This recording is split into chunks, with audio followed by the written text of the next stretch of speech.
இப்போ நம்ம போகிறது ஸ்ட்ராபெரி பிக்கிங். இங்கே வந்து ஸ்ட்ராபெரி ஃபார்ம்ஸ். நம்ம போய் ஸ்ட்ராபெரி பிக் பண்ண போகிறோம். ஸோ எல்லாருக்கும் பக்கெட் கொடுப்பாங்க. அந்த பக்கெட்டை பர்ச்சேஸ் பண்ணிவிட்டு எவ்வளோ ஸ்ட்ராபெரி வேணால் பிக் பண்ணிக்கலாம், எவ்வளோ வேணால் சாப்பிட்லாம். அது இல்லாமல் அங்கே நிறைய கடை, சின்ன பசங்களுக்கு விளையாடுறதுக்கு அட்ராக்ஷன்ஸ் எல்லாமே இருக்கும். இது ஆக்சுவலாக கார்டன் தான், தோட்டம் தான், பிஸ்னஸ். இவங்க கமர்ஷியலாக பிஸ்னஸ் பண்ணுறாங்க. ஸோ இதையுமே செய்கிறாங்க. வருஷத்துக்கு ஒரு தடவை நாங்கள் இங்கே வருவோம்.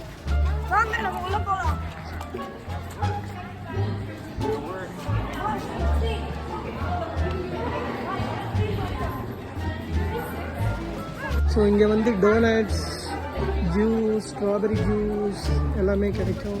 இந்த ஊருக்காரங்க பார்த்தீங்கன்னா இந்த மாதிரி இந்த வண்டியிலையும் பெரிய பெரிய டப்பா வாங்கி அதில் ஸ்ட்ராபெரி பிக் பண்ணுவாங்க. நம்ம ஜஸ்ட்டு இந்த ஃபன் பண்ணுறதுக்காக வரோம். அதனால் சின்ன பக்கெட் வாங்கிட்டு ஃபில் பண்ணிட்டு அதை சாப்பிட்டு என்ஜாய் பண்ண போகிறோம். வாங்கடா.